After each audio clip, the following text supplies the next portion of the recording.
working on some technology for quite some time now, where really all of that architectural scale augmented reality, we want to enable that for you, and we want to give you something into your hand so that you are able to explore that kind of technology. So that you can put information in space and do spatial computing, and that you can co-locate yourself with others. And all of these things that I just talked about, that they are not just future fantasies, but actually you can do these things.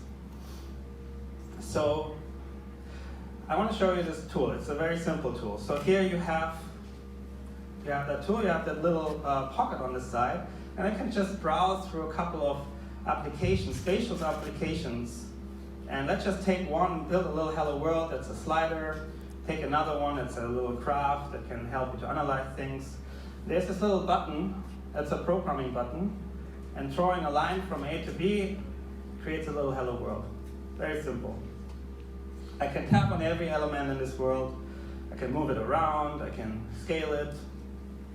I can also define how far away I can see it. So by me walking backwards, I can define how far away in space I actually can see something. It's a very simple little tool. But this tool is deeply rooted in the world around us and in spatial context. So I can, for example, approach this machine here, and I can immediately see the program of this machine. I see how these buttons are connected to that logic and to drive a conveyor belt, and then these red and green lights. And that drives this machine. That's not just a representation. This tool is so rooted in the world that this is actually the way that this machine was programmed. So you see, I interrupt this program, stop working, I reconnect it, and it works again. So I'm looking at a single object right now, but again, multiple objects, spaces, multiple users. So another thing that I can do, we have these little logic nodes. You can put them into the world, spatial programming. It allows me to drag and drop little logic blocks in there and reprogram the world around me.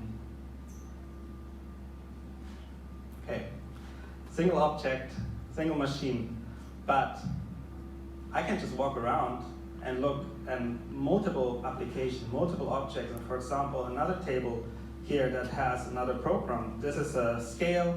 I can push that scale down. You see that limiter application and a little button. There's another program in here. And now I can do an interesting thing. I can take that one program, connect it to another program, and form units of objects, units of things in the world around me. So I can program the world around me through augmented reality, through spatial computing. Any given moment I can make adjustments, readjust it.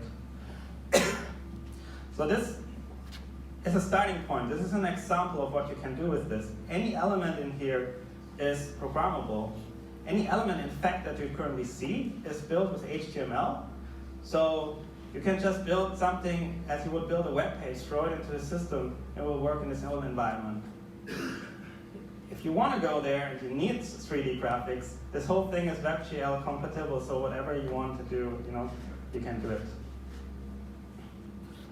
Another cool feature is you can just instantly build HMIs with applications that are HTML-based, and you can take them out of the screen and drop them somewhere in the world. And you can do the same thing backward as well. You can take any applications that is in the world and put it back on a screen.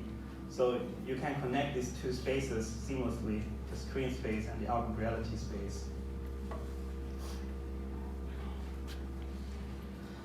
The next one is a little bit